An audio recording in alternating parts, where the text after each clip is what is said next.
তো বন্ধুগণ, এর আগের পর্বে আমরা হেডার অংশটি করেছিলাম। তো এখন আমরা উম, দেখব যে কিভাবে একটা ওয়েবসাইটের মধ্যে স্লাইডার যুক্ত করা যায়। তো প্রথমে আমি ফ্রি ওয়েবসাইট স্লাইডার লিখে সার্চ দিলাম। সার্চ দেওয়ার পর এই সাইটটি পেলাম।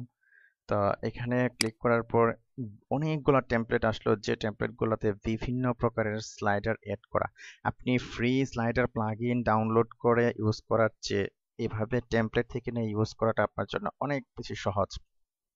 তো এই কারণেই আমি আপনাদেরকে আগে এটা দেখাচ্ছি। পরে অন্যদিন একটা প্লাগইন কিভাবে কাস্টমাইজ করে কাজ করবেন সেটা আমি পরবর্তীতে একটা টিউটোরিয়ালে দেখাবো। তো এখানে ক্লিক করার পর এটা ওপেন হলো। তো এখানে ক্লিক করে ফ্রি ডাউনলোড দিস ফাইল, এটা ডাউনলোড করে নেবেন। তো ডাউনলোড করার পর, যেমন আমি ডাউনলোড করে নিয়েছি। তো ডাউনলোড করার পর এই যে এটাকে আনজিপ করে নেবেন। তো আনজিপ করে নেওয়ার পর, তো সাপোজ আমরা যে জিনিসটা ইউজ করব, যেমন index.html। তো index.html এর মধ্যে এই স্লাইডারটা আছে, অর্থাৎ এই যে স্লাইডারটা, সেটা আমরা ইউজ করব। তো আমরা প্রথম যে কাজটি করব, index.html অর্থাৎ যে টেমপ্লেট আমরা ডাউনলোড করেছি সেটার ভিতর থেকে তার যে স্লাইডারের যে কন্টেন্টগুলো সেগুলো আমরা নেব। তো এখানে খেয়াল করে দেখুন যে স্লাইডারের কন্টেন্ট আমরা ফায়ারফক্স দিয়ে দেখি, যেহেতু আমরা এটা নেব এখান থেকে, যে এই সেকশনটা শুধু, হ্যাঁ, এই সেকশনটার মধ্যে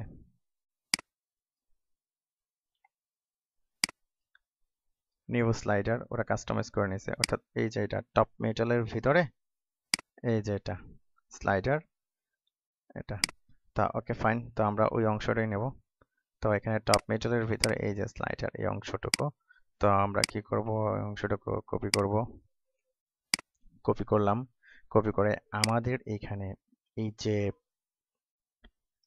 ঠিক এই যে ন্যাভ সেকশন, অর্থাৎ আমাদের টেমপ্লেটের মধ্যে এই যে নেভিগেশন বার অর্থাৎ মেনু বারের ঠিক নিচে আমরা আরেকটা টিপ নেব, div class equal to slider section. আমরা কি করব, এটা ডিপটা ক্লোজ করে দেব। আর এইখানে আমরা স্লাইডার যেটা আমরা কপি করেছিলাম সেই ডাউনলোড করা টেমপ্লেট থেকে, এটা এখানে পেস্ট করে দিব। আর এখানে যে এই যে আমরা ক্লিয়ার আর দিয়েছিলাম টেমপ্লেট, যেটা 960 পিক্সেল, এটা এখানে পেস্ট করে দেব। আর এই যে সিএসএসটা আমরা কপি করে দেব কোথায়, ঠিক নেভের নিচে।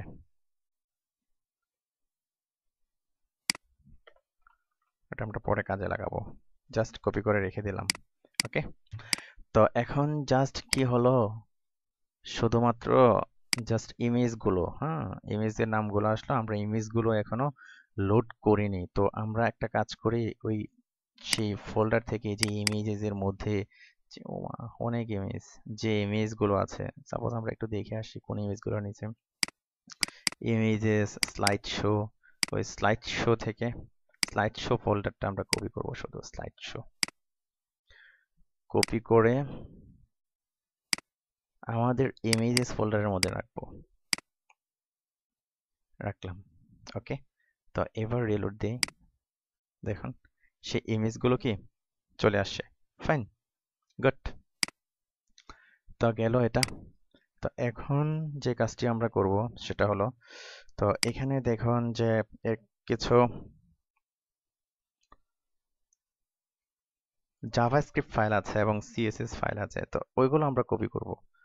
তো এখান থেকে কপি করি জাভাস্ক্রিপ্ট এবং সিএসএস, সাপোজ এই যে,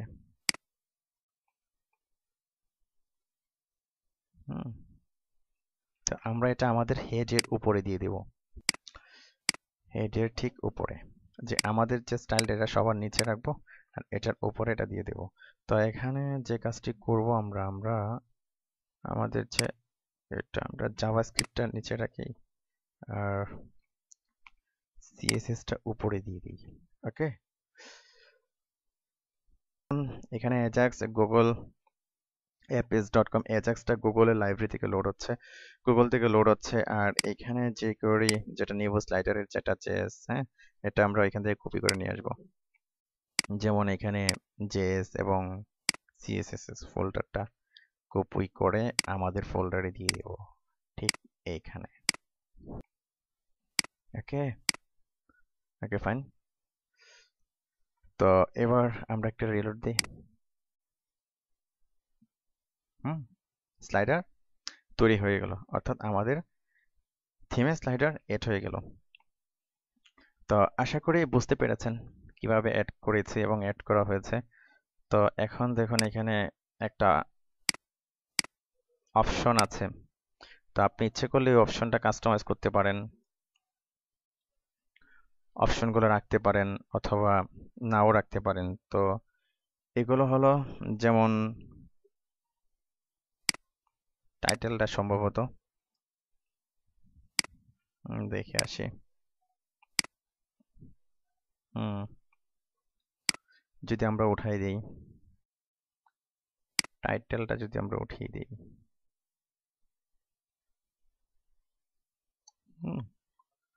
উঠিয়ে দিলাম, উঠিয়ে দিলাম, উঠিয়ে দিলাম। ওকে, তো এখন ওকে ফাইন, সেভ দিলাম। তো এখন আমরা রিলোড দিই, চলে গেছে। তো এখন আপনি চাইলে আপনি ইমেজ চেঞ্জ করতে পারেন, পরিবর্তন করতে পারেন, এটা খুবই সহজ করা। যেমন ধরুন আমরা এটা আমাদের এখন আর দরকার নেই। তো আমরা এই যে ইমেজেস এর মধ্যে যে স্লাইড শো, এখানে যে ইমেজগুলো রেখেছি সেই ইমেজগুলো কিন্তু লোড হচ্ছে। আপনি এখানে চেঞ্জ করে দিতে পারেন, এখানে ইমেজগুলো চেঞ্জ করে দিলেই এটা এখানে চেঞ্জ হয়ে যাবে। তো আসলে আমরা আরেকটু পরিবর্তন করি, যেরকম যেমন এখানে থাক একটু। তো এখানে যদি আমরা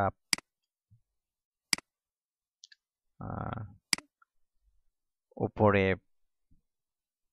যেমন মেইন সেকশনের উপরে এই যে কন্টেন্ট সেকশন দিয়েছিলাম, কন্টেন্ট সেকশনের মধ্যে আমরা মার্জিন টপ যদি আমরা 0 করে দিই তখন এটা কেমন দেখা যায় আসুন দেখি। মার্জিন টপ আমরা 0 করে দিলাম, তখন কি এটা মিলে গেল? তো একেবারে 0 করে দিলে ভালো দেখা যাবে না। মার্জিন টপ 10 পিক্সেল অথবা যেটা আছে এটাই থাক, এটাও খারাপ দেখা যায় না।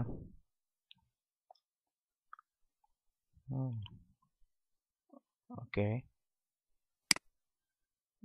আচ্ছা আমরা একটা রিলোড দিয়ে দেখি আবার। সুন্দর। তো এখন এই যে স্লাইডার, নিউ স্লাইডার, তো আমরা এই যে নিউ স্লাইডার একটা কাজ করি, আমরা মার্জিনটা উঠিয়ে দিয়ে আমরা অন্য একটা কাজ করি। এটার মার্জিন আমরা রাখবো না, এই যে ভেতরের দুইটার মার্জিন উঠিয়ে দেবো। এই যে মার্জিন উপরে আমরা মার্জিন 0 করে দিলাম। ওকে, এটা অন্য একটা কাজ করব। মার্জিন 0, মেইন কন্টেন্ট কপি করলাম 59 মার্জিন উপরেরটা 0। ঠিক তেমনি ভাবে আমাদের সাইড বার মার্জিন টপ 0। ওকে, দুটো উপর হয়ে গেল। তো এখন যেটা করব, তো খেয়াল করুন যে আমরা এখানে দেখুন যে এটা আর দরকার নেই। আমরা এখানে একটা ডিপ নিয়েছিলাম যে স্লাইডার সেকশন, হ্যাঁ, তো আমরা ওই ডিপটাকে সিলেক্ট করব, স্লাইডার সেকশন, এই যে স্লাইডার সেকশন। ওকে, ঠিক আছে। তো স্লাইডার সেকশনের মধ্যে আমরা এখন এখানে মার্জিন দেব, মার্জিন বটম আমরা 15 পিক্সেল দিলাম। ওকে, তারপরে দেব আমরা বক্স শ্যাডো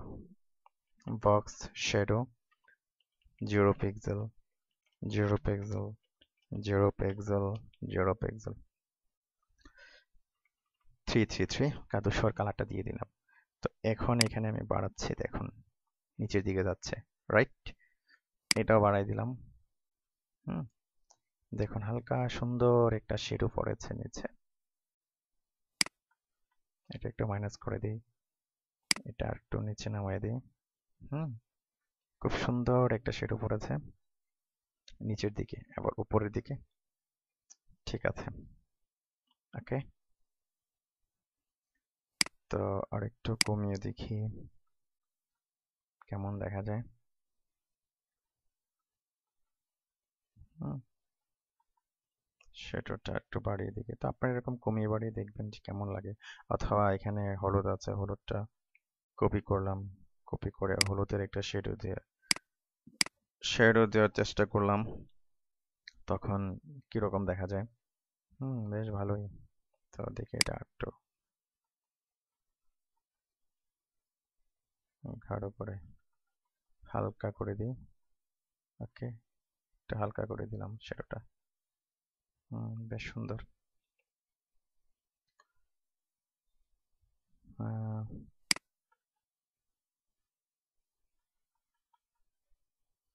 বেশ সুন্দর। উম, 5 করে দিই। ঠিক আছে, এটাই ভালো, এটা ভালো দেখাচ্ছে। আর মার্জিন বটম একটু কমিয়ে দিই।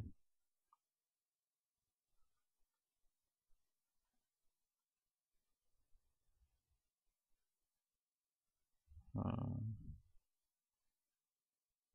ঠিক আছে, 12 পিক্সেল করে দিলাম। ওকে, তো আমরা এখন স্লাইডার সেকশন কপি করলাম। কপি 57 নাম্বার লাইন, আমরা জাস্ট পেস্ট করে দেব। 57, এই যে এটা। ওকে, ফাইন। তো রিলোড দিই। ওকে, সুন্দর। তো আমরা দেখলাম যে কিভাবে স্লাইডার এড করতে হয় ওয়েবসাইটের মধ্যে অর্থাৎ একটা টেমপ্লেট তৈরি করে নিজে আপনি কিভাবে আরেকটা টেমপ্লেট থেকে স্লাইডার এডিট করবেন বা স্লাইডার এনে অ্যাড করবেন, সেটা আমরা দেখলাম। তো পরবর্তী পর্বে আমরা দেখব ফুটার সেকশন। অনেক সময় দেখা যায় যে সেন্টার মেনু থাকে বা অন্য কিছু থাকে, কপিরাইট অপশন থাকে, এই অংশগুলো কিভাবে করব। ধন্যবাদ, আজকে এ পর্যন্তই।